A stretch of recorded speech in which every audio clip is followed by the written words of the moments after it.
राजीव गांधी के साथ यूथ कांग्रेस को मजबूत करने वाले पवन खेड़ा सोनिया से नाराज क्यों हैं? संघ बीजेपी के नैरेटिव का सबसे करारा जवाब देने वाले पवन खेड़ा की तपस्या में क्या कमी है? 24 घंटे सोशल मीडिया पर तूफान मचा रहा, कांग्रेस में खलबली रही, अब पवन खेड़ा ने क्या कहा?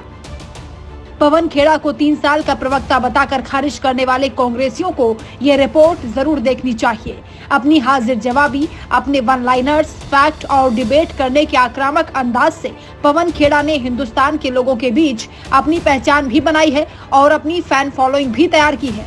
लेकिन कांग्रेस में उनके लिए बोर्ड लगा है, अभी आप कतार में हैं।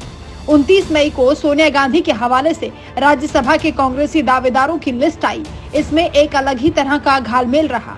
कौन, कहां से और क्यों, इसका जवाब कांग्रेस के बेहद चुनिंदा लोगों को ही मालूम है। लेकिन सबसे चौंकाने वाला वन लाइनर पवन खेड़ा की ट्विटर टाइमलाइन पर आया।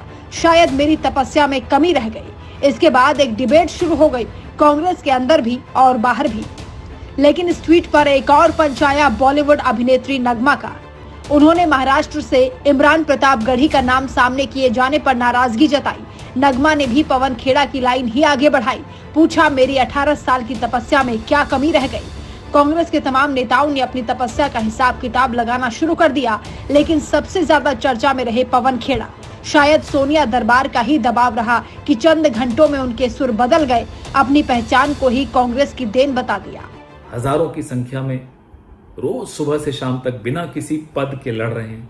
आपका जज्बा मुझे सिखाता है सोनिया जी का रास्ता, जहां उन्होंने पद को ठुकराया और हमारी विचारधारा को एक मजबूती दी। यह 2 प्रेरणा हमारे पास हैं। राजनीतिक पंडितों की माने तो पवन खेड़ा को राज्यसभा में ना भेजकर कांग्रेस ने अपना ही नुकसान कर लिया है। कांग्रेस के साथ पवन खेड़ा का जुड़ाव 1989 में हुआ।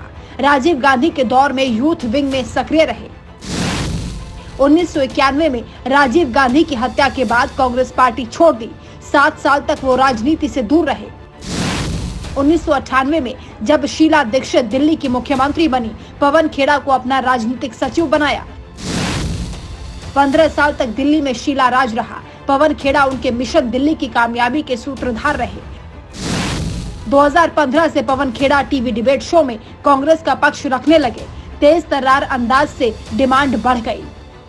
कहा जाता है कि पवन खेड़ा डिबेट में हो तो उनके प्रतिद्वंदी काफी अलर्ट रहते हैं। कांग्रेस के अंदर तो ये डिमांड होने लगी कि पार्टी को पवन खेड़ा का क्लोन चाहिए, ताकि हर डिबेट में शानदार तरीके से पार्टी को डिफेंड किया जा सके।